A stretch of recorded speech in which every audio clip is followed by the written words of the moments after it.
Kia ora. Let's look at what you need to know for the 91392 exam, looking at these three modules.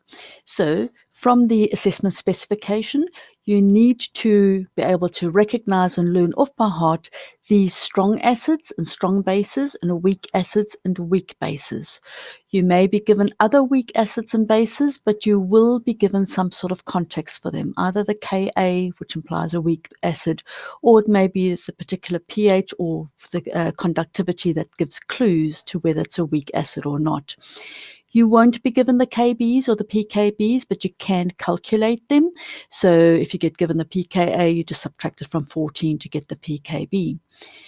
You will need to know some complex ions from a level 2 standard, which has been covered in the 3061 module, and we will be going over it in this video as well. In terms of the special notes, use the periodic table to get the molar mass.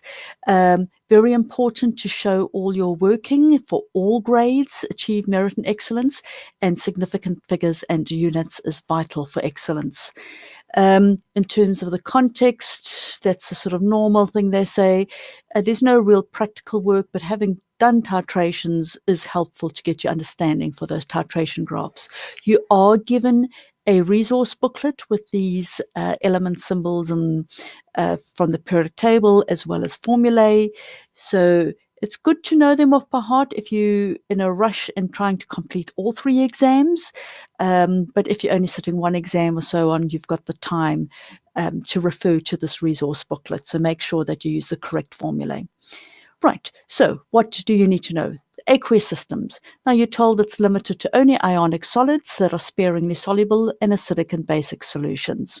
Now in terms of what do we mean by sparingly soluble ionic solids, they are the AB, A2B or AB2 type. So in other words, like for instance, silver chloride, silver chromate, so that's Ag2CrO4, or something like calcium hydroxide, CaOH2. And neither of those ions would react further, so there's no hydrolysis involved. Now, it's also good to know where the ions break so that you can write those equations. So know your ions. And as I say, don't worry about hydrolysis. What about the acid and basic solutions? They're monoprotic acids, so you won't get something like sulfuric acid. Know, though, from those strong acids and bases and weak acids and bases, how to write the equations. So remember, for a strong acid, it dissociates completely, so you use this type of arrow. Don't forget your states. Now, in the exams, they use a curly L for the liquid state. You can use an ordinary L, that's not a problem, but a curly L is used in the exam that they give to you. For a weak acid or weak base, remember to use the equilibrium arrow and include the states.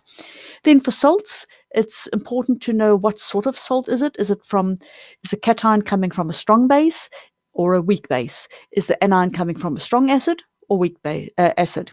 Because if it's from a weak acid or base, you're going to get hydrolysis occurring from that ion. Also, if you get given a salt, remember the first equation you write, if it's a soluble salt, is that it dissociates completely into its cations and anions. So that's always the first one, and you'll get equal numbers of sodium ions and acetate ions in this particular example. Buffers for achieve level, remember, learn your definition. Know that a buffer is a weak acid with its conjugate base. So conjugate is an important word. Don't say a weak acid with its base. Use the word conjugate, and that it works best if your concentration of acid is the same as its conjugate base. And then for the calculations, I really recommend that you learn the Henderson-Hasselbalch equation off by heart because it's much easier to use that equation. Right, so equilibrium principles is the next bit, and there are a few subheadings under this. So you either need to do calculations, and remember that EQ method, or you may have to explain. So for the first bit, that EQ method, be able to write an equation and expression. That's very important for achieved, and make sure that your ions are correct. Say Cl minus and not just Cl. And for the explanations, don't forget your Le Chatelier's principle. Which way is the equilibrium position going to change or move if you add a stress to the system? Now, an achieve level question is always doing the solubility to Ks type calculation or Ks to solubility. You can use the shortcut equations if both cation and anion come from the same source. For example, what is the solubility of silver chloride in pure water? There's no other source. If, however, the ions come from two different sources, like what happens when I mix sodium chloride with silver nitrate, my chloride and silver come from two different sources, so you cannot assume that those are the same, so you cannot use a shortcut key equation. You also need to know about the effect of complex ions and pH. So for the complex ions, remember these, the ZAC and the ZELP. The ZAC is dressed in blue to show it's not such a high pH. That's ammonia, because ammonia is a weak base. So zinc, silver, Ag, and copper will form complex ions with ammonia. ZELP is dressed in purple because that's a higher pH, because it's hydroxide, and that's zinc, aluminium, and lead. They form those complex ions. And then there's also iron thiocyanate, and that's your Iron Man. You can think of that. Then the effect of pH. So the ions that tend to react with added acid are things like hydroxide. So if you have calcium hydroxide or zinc carbonate or zinc sulfite, not the sulfate because that's from a strong acid. Sulfite is from a weak acid, and phosphate. Then the predicting precipitation. So you've got your Q that you need to calculate. It's exactly the same calculation as a Ks, except because it's not at equilibrium, we call it Q. So if Q is bigger than Ks, you will get a precipitate. If Q is less than Ks, you won't. Carrying on from equilibrium principles, we'll have our buffers. So you'll have your straightforward calculations, pH to Ka, Ka to pH, or pKa, something like that. Remember to use your resource booklet. You will also have the concentrations of species and solutions. If you have an ammonia solution, don't forget that you're going to have ammonia in the most, and then ammonium and hydroxide in equal amounts next, and then your hydronium. Always check if they make sense. Have you written the ions correctly?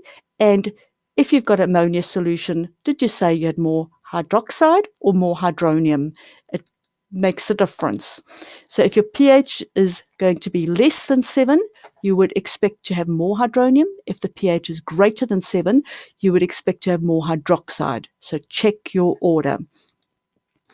Then finally, your titration graph. So here are 3 different types you can get. You can, of course, have the acid first and then the base. So here I've done the base first, then the acid, and here's one acid and then the base. Make sure you know the terms of what is being added to. So are you adding acid to base or base to acid? Because that depends on whether you're going to start off high or start off low. The next thing is I've drawn a line here to show pH of 7. So for a weak base strong acid titration, the equivalence point is lower than 7. If it's a strong base strong acid, it's 7. And if it's a weak acid strong base, then it's above 7. So the strong always wins. And if it's a strong acid and base, then it's neutral at 7. Also what to look out for is for something that's weak. So if we do a weak base strong acid, there's a sudden drop before it levels out. The same thing with a weak acid strong base, there's a sudden increase before it starts leveling out. And your buffer region is important whenever you have a weak base strong acid or weak acid strong base titration. So that's all what you need to know for this exam. So all the best. Kia ora.